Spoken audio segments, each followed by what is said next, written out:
그냥 딸한테 보낸 것뿐인데 세금이 왜 이렇게 나온 거지? 참. 지난달 저희 사무실에 한 어르신이 급하게 찾아오셨습니다. 손에는 국세청에서 온 우편물을 꽉 쥐고 계셨어요. 떨리는 목소리로 하시는 말씀이 선생님, 저는 그냥 딸한테 생활비 보탠 것뿐인데 왜 세금을 내라는 겁니까? 이분은 8년 동안 딸에게 매달 80만 원씩 보내셨더라고요. 계산해 보니 거의 8천만 원이 넘었습니다. 문제는 통장에 아무런 기록도 남기지 않으셨다는 거예요. 지금 이 순간에도 자녀에게 돈을 보내시려고 휴대폰을 드신 분이 계실 겁니다. 잠깐만 멈춰 주세요. 그 한 번의 송금이 몇 년 뒤에 노후 자금을 반토막 낼 수도 있습니다. 저도 설마 우리 같은 평범한 가정까지 들여다보겠어 하고 생각했었는데요. 요즘 국세청의 자금 추적 시스템은 우리 생각보다 훨씬 정밀합니다. 안녕하세요. 저는 32년간 세무 현장에서 가족 간 자금 이동 문제를 전문으로 다뤄온 세무사 강민재입니다. 그동안 수많은 어르신들이 자녀를 도우려다가 오히려 세금 폭탄을 맞는 안타까운 상황을 지켜봐 왔습니다. 정말 억울한 경우가 대부분이었어요. 단순히 자식 잘 되라고 보낸 돈인데 아무것도 모르셔서 큰 손해를 보신 겁니다. 오늘은 왜 가족에게 돈을 보낼 때 반드시 특정한 문구를 남겨야 하는지, 그리고 어떻게 해야 세금 문제를 피할 수 있는지 현장 경험을 바탕으로 솔직하게 말씀드리겠습니다. 끝까지 함께 해주시면 여러분의 소중한 자산을 지키는데 큰 도움이 될 거예요. 혹시 지금까지 아무 메모 없이 자녀에게 돈을 보내신 적 있으신가요? 솔직하게 댓글로 한번 나눠봐요. 아마 대부분 그러셨을 겁니다. 저도 예전에는 그랬거든요. 제가 오랫동안 알고 지낸 분 중에 이웃집 삼촌처럼 가깝게 지내던 분이 계셨습니다. 올해 67세가 되신 박순자 님이셨는데요. 남편분이 일찍 돌아가시고 혼자서 아들을 키우셨어요. 아들이 결혼하고 나서도 형편이 넉넉지 않아서 매달 조금씩 생활비를 보태주셨습니다. 처음에는 한 달에 60만 원 정도였는데 손자가 태어나고 나서는 100만 원까지 올라갔어요. 박순자님 입장에서는 당연한 일이었습니다. 가족인데 도와주는 게 뭐가 문제냐고 생각하셨죠. 통장에 따로 메모를 남기지도 않으셨어요. 그런데 아들이 작은 아파트를 매입하는 과정에서 문제가 터졌습니다. 자금 출처를 소명하라는 통지가 왔고 과거 10년치 거래 내역을 전부 조사받게 됐어요. 그동안 보낸 돈을 합산해 보니 9천만 원이 훌쩍 넘더라고요. 박순자님은 생활비라고 설명하셨지만 증거가 없었습니다. 결국 전액 증여로 판정됐고 상당한 세금을 납부하셔야 했어요. 나중에 저를 찾아오셔서 이렇게 말씀하시더라고요. 선생님, 저는 그냥 밥 사 먹으라고 보낸 돈인데 왜 이렇게 된 걸까요? 노후 자금으로 모아둔 건데 이걸 어떡해요? 정말 마음이 아팠습니다. 조금만 미리 아셨더라면 충분히 막을 수 있었는데 정보가 없어서 당하신 거였거든요. 이런 이야기를 끝까지 들으셔야 전체 상황을 제대로 이해하실 수 있습니다. 이 영상이 도움이 되신다면 구독과 좋아요 한 번씩 눌러주시고요. 끝까지 보시면 왜 지금 당장 습관을 바꿔야 하는지 명확하게 아시게 될 겁니다. 작은 습관 하나가 여러분의 인생을 완전히 바꿀 수 있어요. 돈을 보낼 때 메모 한 줄만 남기셨어도 이런 일은 절대 안 생겼을 겁니다. 그럼 이제부터 가족 간 돈 이체가 왜 위험해지는지 구체적으로 하나씩 짚어 보겠습니다. 먼저 반복적인 소액 이체 문제부터 말씀드릴게요. 이 부분을 정말 많은 분들이 가볍게 생각하십니다. 조금씩 보내니까 괜찮겠지 하시는데 시간이 지나면 어마어마한 금액이 됩니다. 국세청의 자금 흐름 분석 기준에 따르면 규칙적으로 반복되는 거래는 전부 합산 대상이에요. 한 달에 70만 원이면 1년에 840만 원이고 10년이면 8,400만 원입니다. 여기에 명절이나 생일 때 추가로 보내신 돈까지 더하면 금방 1억을 넘어가요. 제가 상담했던 69세 김태호님 사례를 말씀드리겠습니다. 이분은 딸이 결혼한 뒤로 12년 동안 꾸준히 생활비를 보내셨어요. 처음에는 50만 원으로 시작했는데 외손녀가 태어나고 나서는 80만 원, 나중에는 120만 원까지 늘어났습니다. 통장에는 그냥 이체 기록만 남아 있었어요. 용도도 없고 메모도 전혀 없었죠. 그러다가 딸이 상가 건물을 매입하면서 자금 출처 조사가 시작됐습니다. 은행에서 먼저 물어봤대요. 부모님한테 받은 돈이 얼마나 되느냐고요. 그때 처음 계산해 보니 12년간 보낸 돈이 1억 3천만 원을 넘었습니다. 김태호님은 깜짝 놀라셨어요. 본인도 그렇게 많이 보낸 줄 전혀 몰랐거든요. 그런데 진짜 문제는 여기서부터였습니다. 국세청에서 자금 출처 조사가 들어왔고 이 돈이 생활비인지 증여인지 증명하라고 했어요. 하지만 증명할 자료가 아무것도 없었습니다. 통장에는 그냥 숫자만 찍혀 있으니까요. 결국 전액 증여로 판정됐고 세금이 2천만 원 가까이 나왔습니다. 정기적으로 이체하실 때는 반드시 성격을 명확히 남기셔야 해요. 생활비 지원, 용돈, 경조사비 어떤 것이든 좋으니까 꼭 한 단어라도 적으세요. 그 메모가 나중에 여러분을 지켜줍니다. 메모 없는 정기 이체는 거의 대부분 증여로 추정된다고 보시면 됩니다. 국세청 입장에서는 규칙적으로 큰 돈이 움직이는데 설명이 없으면 당연히 의심하는 거예요. 혹시 지금도 매달 같은 금액을 보내고 계신가요? 그렇다면 오늘부터라도 반드시 메모를 남기세요. 다음은 이체 메모 미기재 문제입니다. 이게 정말 심각한 사안이에요. 기록이 없으면 해명할 방법도 없습니다. 세무조사 시에 입증 책임은 송금한 사람에게 있다는 게 조세법의 기본 원칙입니다. 쉽게 말씀드리면 여러분이 직접 증명해야 한다는 거예요. 국세청이 증명하는 게 아니라 여러분이 이건 증여가 아니라고 보여줘야 합니다. 72세 이영애님 사례를 들려드릴게요. 이분은 6년 전에 아들에게 700만 원을 보내셨어요. 그때 무슨 이유로 보냈는지 본인도 기억이 잘 안 나시더라고요. 병원비였는지 차량 수리비였는지 아니면 그냥 용돈이었는지요. 통장에는 아무것도 적혀 있지 않았습니다. 아들한테 물어봐도 아들도 정확히 기억을 못하고요. 그런데 최근에 아들이 주택을 구입하면서 이 돈이 문제가 됐어요. 조사관이 질문했습니다. 이 700만 원은 무엇인가요? 이영희님은 명확하게 대답을 못하셨어요.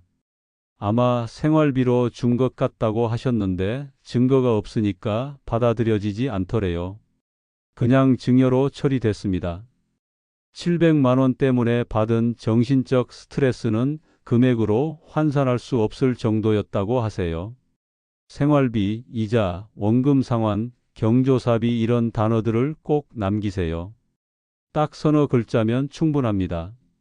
5년 전 일도 기억이 안 나는데 10년 전 일을 어떻게 기억하시겠어요? 조사관들도 사람이라서 증거가 있으면 믿어주는데 없으면 못 믿어주는 겁니다. 지금 통장에 남아있는 메모들 한번 확인해 보셨나요? 빈칸이 많으시면 오늘부터라도 바꾸세요. 자녀가 부동산을 취득하는 시점도 정말 중요합니다. 집을 사는 순간 과거 거래 내역이 전부 드러나요. 자산 취득 시에는 과거 10년치 거래를 전부 확인한다는 게 국세청의 기본 방침입니다. 왜 10년이냐 하면 증여세가 10년 합산 과세이기 때문이에요. 그래서 자녀가 주택이나 차량 같은 큰 자산을 매입할 때는 과거 10년 동안의 거래를 전부 들여다봅니다. 부모한테 받은 돈이 있는지 어디서 자금이 유입됐는지 꼼꼼하게 추적하는 거예요. 65세 정미숙님은 아들 전세 자금 문제로 연락을 받으셨어요.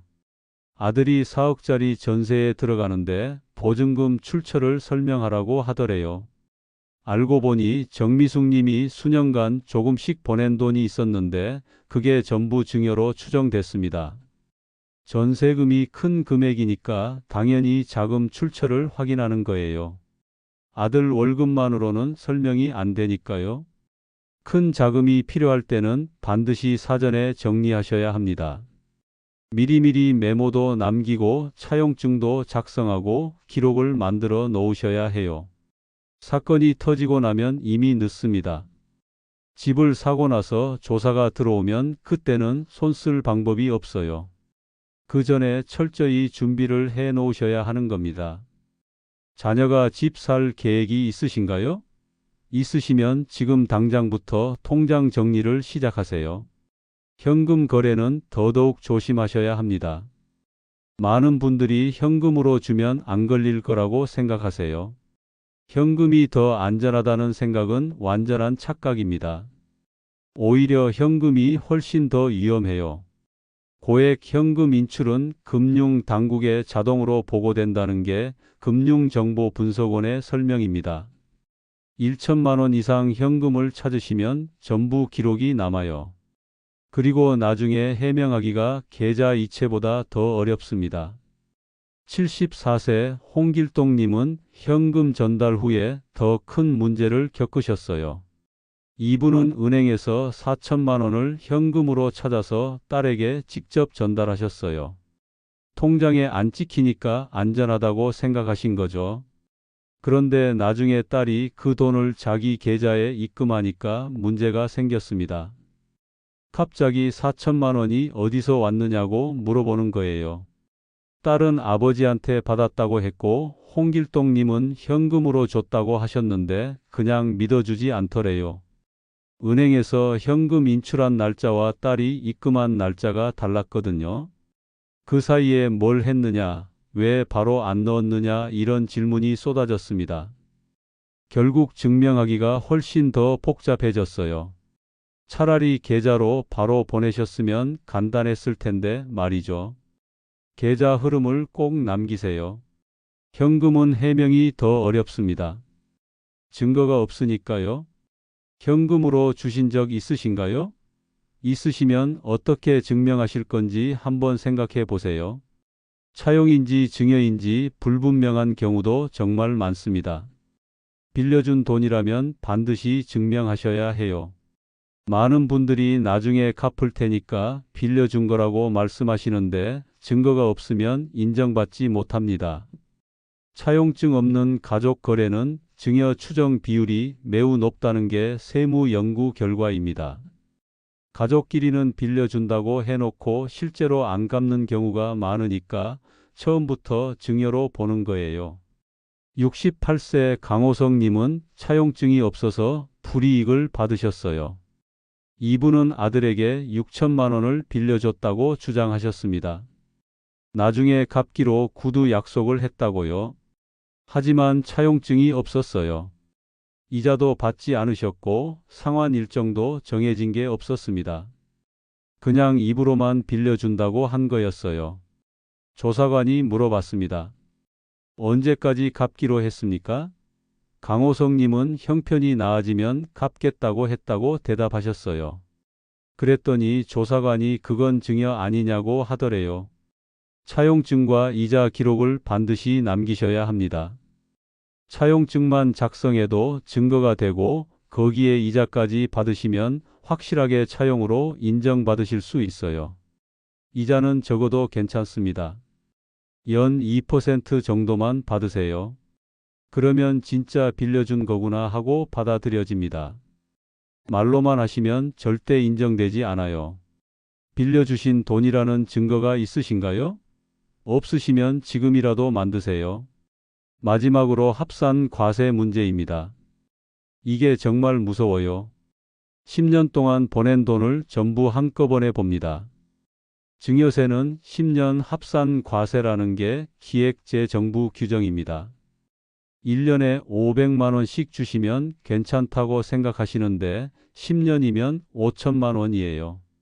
조금씩 나눠서 주시면 안전하다는 생각은 완전히 잘못된 겁니다. 71세 송민호님은 과거 거래가 한꺼번에 문제가 됐어요. 이분은 10년 동안 딸에게 매년 조금씩 돈을 주셨어요.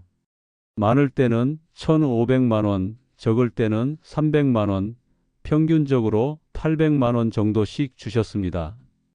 개별적으로 보면 큰 돈이 아닌 것 같았는데 합산하니까 8천만 원이 넘더라고요. 그래서 세금이 상당히 나왔습니다. 송민호님은 깜짝 놀라셨어요. 조금씩 줬는데 왜 이렇게 많이 나오느냐고요? 10년 단위로 철저히 관리하셔야 합니다. 성인 자녀에게는 10년에 5천만 원까지 공제가 됩니다. 그 범위 안에서 주시면 세금이 없어요. 하지만 넘어가시면 세금이 나오는 겁니다. 그래서 반드시 계획적으로 주셔야 해요. 조금씩 주시면 안전하다는 생각은 완전히 버리세요. 합산되면 다 똑같습니다. 10년치 자금 흐름이 정리되어 있으신가요? 지금 한번 계산해 보세요. 여러분도 의외로 큰 금액을 보내고 계실 수 있어요. 이 정보가 정말 중요하다고 생각하시면 구독과 좋아요 부탁드립니다. 주변 분들께도 꼭 공유해 주세요. 이런 정보를 모르셔서 손해보시는 분들이 너무 많거든요. 그럼 이제 이미 보낸 돈을 어떻게 관리해야 하는지 구체적으로 말씀드리겠습니다. 이체 메모 습관부터 시작해 볼까요? 정말 간단한데 효과는 엄청납니다. 단어 하나가 법적 방패가 됩니다. 생활비, 보조, 이자 지급, 원금 상환, 경조사비 이렇게 4-5글자면 충분해요. 애매한 표현은 피하시고 명확하게 남기세요.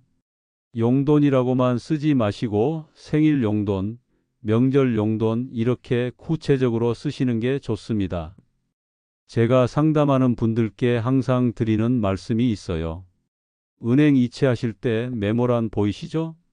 거기에 딱 한 번만 신경 써 주시면 됩니다. 보내기 버튼 누르시기 전에 메모란에 용도를 적으세요. 그게 나중에 여러분을 지켜줍니다. 실제로 이 습관 하나 바꾸신 분들이 나중에 정말 감사하다고 연락을 많이 주세요. 조사가 나왔는데 메모 덕분에 문제없이 넘어갔다고요. 생활비 보조라고 적으시면 생활비구나 알아요. 이자 지급이라고 적으시면 돈을 빌려준 거구나 알고요. 원금 상환이라고 적으시면 갚는 거구나 인식합니다. 이렇게 간단해요. 복잡한 설명이 필요 없습니다. 오늘부터 바로 바꾸실 수 있겠죠? 다음 이체하실 때 한번 해보세요. 습관이 들면 자동으로 하시게 됩니다. 차용증 활용도 정말 중요합니다. 차용증은 증여 추정을 깨는 가장 확실한 방법이에요. 가족에게 큰 돈을 빌려주실 때는 반드시 차용증을 작성하세요. 차용증 양식은 인터넷에 많이 있어요. 복잡하게 생각하지 마시고 간단하게 쓰시면 됩니다. 누가 누구에게 얼마를 언제 빌렸고 언제까지 갚고 이자는 얼마인지만 명시하시면 돼요. 여기서 중요한 게 이자와 상환 계획입니다. 이게 빠지면 차용증이 효력을 잃을 수 있어요. 이자도 안 받고 상환 일정도 안 정하시면 그게 진짜 빌려준 건지 의심을 받거든요. 이자는 낮아도 괜찮습니다. 연 1%만 받으셔도 됩니다. 5천만 원이면 1년에 50만 원이에요. 그 정도는 충분히 받으실 수 있죠. 그리고 상환 계획도 구체적으로 적으세요. 5년 뒤에 갚는다든지 매년 일정 금액씩 갚는다든지요. 작성하고 나서는 이메일로도 기록을 남기세요. 차용증 사진을 찍어서 서로 이메일로 주고받으시면 날짜 기록도 남고 좋아요. 나중에 언제 작성했는지 증명하실 수 있거든요. 차용증 써 보신 적 있으신가요? 없으시면 다음에 큰 돈 보내실 때 꼭 써보세요. 생각보다 간단합니다. 이자와 상환 기록은 반드시 챙기셔야 해요. 차용증만 쓰고 끝나시면 안 됩니다. 실제로 이자를 받으시고 상환을 받으셔야 진짜 차용으로 인정됩니다. 통장 기록이 가장 강력한 증거예요. 매년 이자 받으신 거 통장에 찍히게 하세요. 차용 이자라고 메모 남기시고 받으시면 완벽합니다. 상환도 마찬가지예요. 조금씩이라도 받으세요. 1년에 몇백만 원씩이라도 받으시면 갚고 있구나 인정해요. 약속만 하시고 안 받으시면 의미가 없습니다. 조사관들이 볼 때는 갚을 생각이 없는 거로 보이거든요. 소액이라도 실제로 받으세요. 통장에 이자 받은 기록이 찍혀 있으신가요? 없으시면 지금부터라도 받기 시작하세요. 제가 만난 분 중에 이자를 6년 동안 꼬박꼬박 받으신 분이 계세요. 1년에 40만 원씩 받으셨는데 그게 나중에 정말 큰 도움이 됐대요. 조사 나왔을 때 통장 보여드리니까 바로 차용으로 인정해 줬다고 합니다. 40만 원이 얼마나 큰 금액이겠어요? 하지만 그 기록이 수천만 원을 지켜낸 겁니다. 과거 거래도 수습이 가능합니다. 이미 보낸 돈이 있어서 걱정이신 분들 계시죠? 늦게라도 기록을 만드실 수 있어요. 지금이라도 차용증을 작성하시고 이자 받기 시작하시고 일부라도 상환을 받으세요. 그러면 나중에 조사가 나왔을 때 이렇게 말씀하실 수 있어요. 빌려준 돈이고 지금 갚고 있다고요. 서류 조작은 절대 안 됩니다. 날짜를 조작하시거나 가짜로 만드시면 더 큰 문제가 생겨요. 진짜로 지금부터 실천하시는 겁니다. 이자 지급 시작하시고 일부 상환 받으시면 됩니다. 예를 들어 4년 전에 5천만 원 주셨다면 지금부터라도 차용증 쓰시고 이자 받기 시작하세요. 조사 나오시기 전이면 괜찮습니다. 실제로 이렇게 하신 분들이 정말 많아요. 과거 거래를 뒤늦게 정리하신 거예요. 아들한테 차용증 받으시고 이자 받기 시작하셨더니 마음이 편하시대요. 언제 조사가 나와도 당당하실 수 있다고 하시더라고요. 아직 조사 통지 안 받으셨나요? 안 받으셨으면 지금이 기회입니다. 증여 공제 활용도 생각해 보셔야 합니다. 이건 완전히 합법적인 방법이에요. 10년 단위 공제는 합법적인 안전지대입니다. 성인 자녀에게 10년에 5천만 원까지는 세금 없이 주실 수 있어요. 미성년 자녀는 2천만 원까지고요. 배우자는 6억 원까지 가능합니다. 이 한도 안에서 주시면 아무런 문제가 없어요. 그런데 신고를 안 하시면 증거가 없습니다. 그래서 증여세 신고를 하시는 게 좋아요. 세금이 안 나오더라도 신고는 하실 수 있거든요. 신고하시면 기록이 남아요. 나중에 문제가 생겨도 이미 신고했다고 말씀하실 수 있습니다. 금액과 시점을 계획적으로 잡으세요. 예를 들어 자녀에게 5천만 원 주실 거면 한 번에 주시고 증여세 신고하세요. 세금은 영원 나오지만 신고는 되는 거예요. 그러면 10년 뒤에 또 5천만 원까지 주실 수 있어요. 이렇게 계획적으로 하시면 평생 세금 없이 큰 돈을 물려주실 수 있습니다. 공제 한도 알고 계신가요? 모르시면 꼭 찾아보세요. 여러분이 활용하실 수 있는 큰 혜택이에요. 제가 상담하면서 느낀 건데 대부분 모르셔서 손해보시는 거예요. 알고 계신 분들은 똑똑하게 잘 활용하세요. 여러분도 이제 아시니까 충분히 활용하실 수 있습니다. 이런 정보가 유용하셨나요? 댓글로 알려주세요. 여러분의 반응이 저에게 큰 힘이 됩니다. 그럼 이제 마지막으로 오늘 내용을 정리해 드리겠습니다. 오늘 이야기의 핵심은 아주 단순합니다. 그냥 보낸 돈은 위험하고 기록된 돈은 보호받습니다.